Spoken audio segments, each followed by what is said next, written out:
February 28, 2026, a war began 12,000 kilometers away. Asia has not been the same since. From the mountains of the Cordillera to the shores of Taiwan, from the rivers of India to the oil fields of the Gulf, we are Asia. And from February 28 to today, we have been living through something. We ask our people across East Asia, South Asia, Southeast Asia, and West Asia, what did you feel? What did you carry?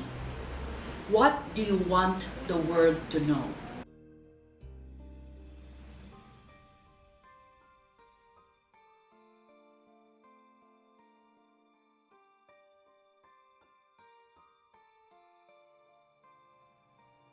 In Baguio, the city of pines, a state of calamity was declared. Our city in crisis because of a war we never voted for. Diesel was too expensive. Our boats stayed on shore. The sea was full and we were hungry.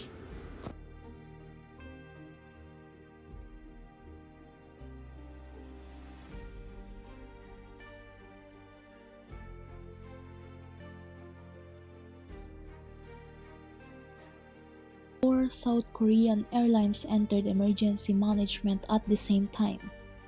4.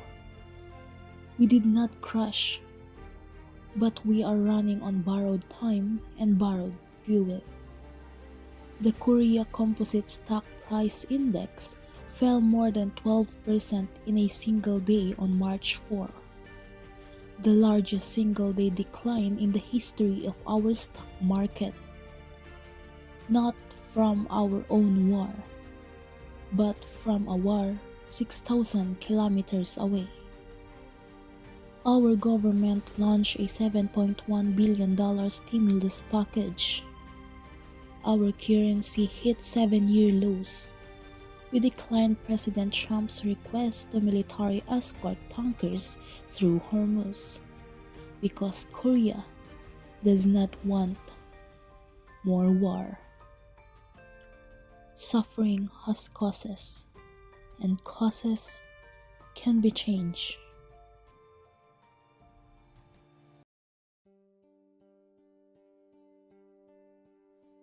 Asia went up 140% in a week.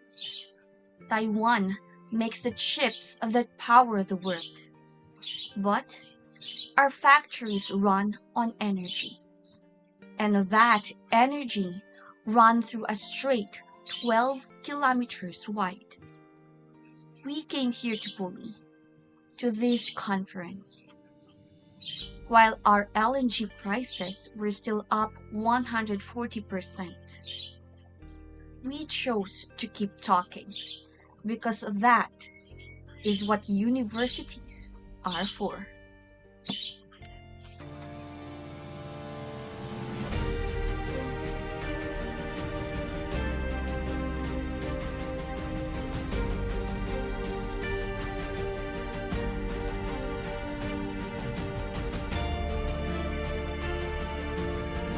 The aluminum did not arrive. The machines stopped. We were sent home. They also closed our universities. Shopping malls shut by 8 p.m. We are living like there is curfew. But there is no curfew. There is only war we never voted for. We were already fighting floods. Then came the price of fuel. We are fighting on two fronts, and no one declared war on us. The IMF says that energy shock is like a large, sudden tax on income. For countries like ours, when food accounts for 43% of household spending, every price spike is a question of who eats and who does not. Even after the strait opens, S&P Global says It could take 7 more months to restore production. 7 more months. For a country already facing recession-like conditions, this is not a lifeline. That is a sentence. We are the world's pharmacy, but our supply chains run through a strait we did not control. India's rupee has fallen to record lows. Our currency weakened while our energy bills surged. The IMF says this shock is like a large sudden tax on income. And for our farmers, fertilizer prices are the difference between planting and not planting. When missiles fly in the Middle East, the first victims are not always soldiers.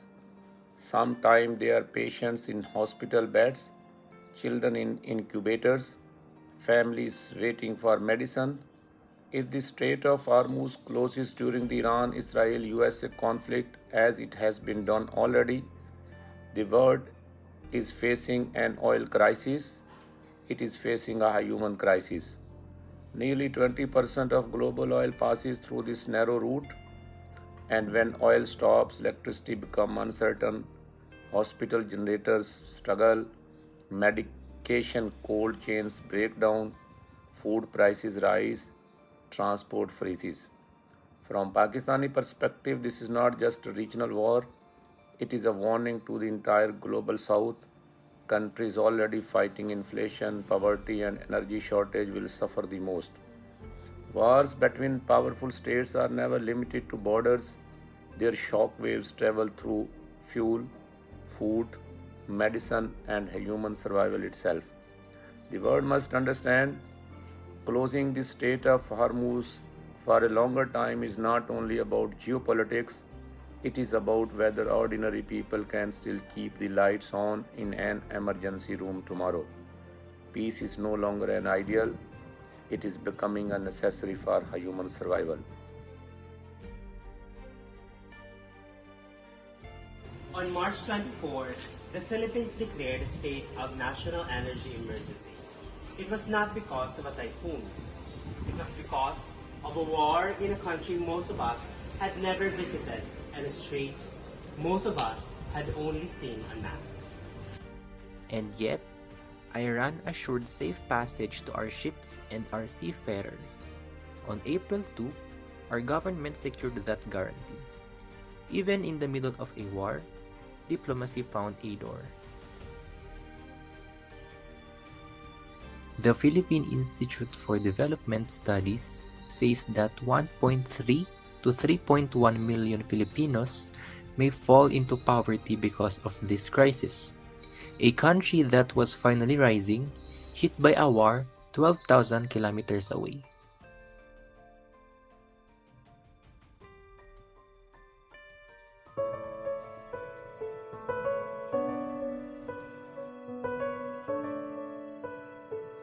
Indonesia produces oil, but most of what we use still comes through global supply chains, and those chains are broken. The government said they will subsidize. I said, for how long? They say we are looking to Russia now for oil. Our government is choosing what is available over what is comfortable. I do not know about Russia.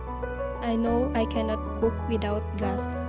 Our neighbors call us lucky, maybe, but luck is not a policy, and we did not choose this position, or Bangladesh choose universities, or the Philippines choose emergency. We are all caught in the same Strait of Hormuz. Some of us just have a different key to the door. Suffering has causes, and causes can be changed. We talk about semiconductors and chips, but the real chip missing from our daily life was dignity.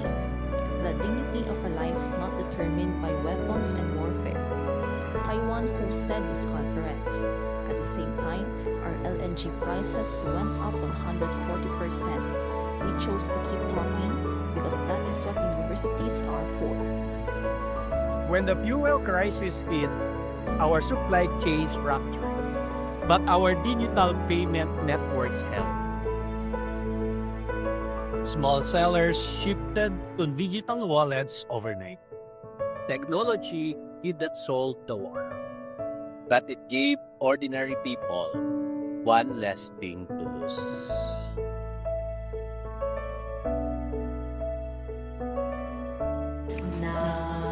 Nalayad na likatan, datuway sikat. Tidaga at saan ako kwa, limang pataw sinuban, at ko kwa limang talipato, gan mga salunod kedwana. Segangyang kainan watay, sig aet aci manfay, yang kasinta ang nen narus jamin. Tinaga at saan ako kwa, dimang pataw si gubat, kat kukwa dimang taripato, kan mangisalimat-mat ken kuana. These are not statistics. These are people.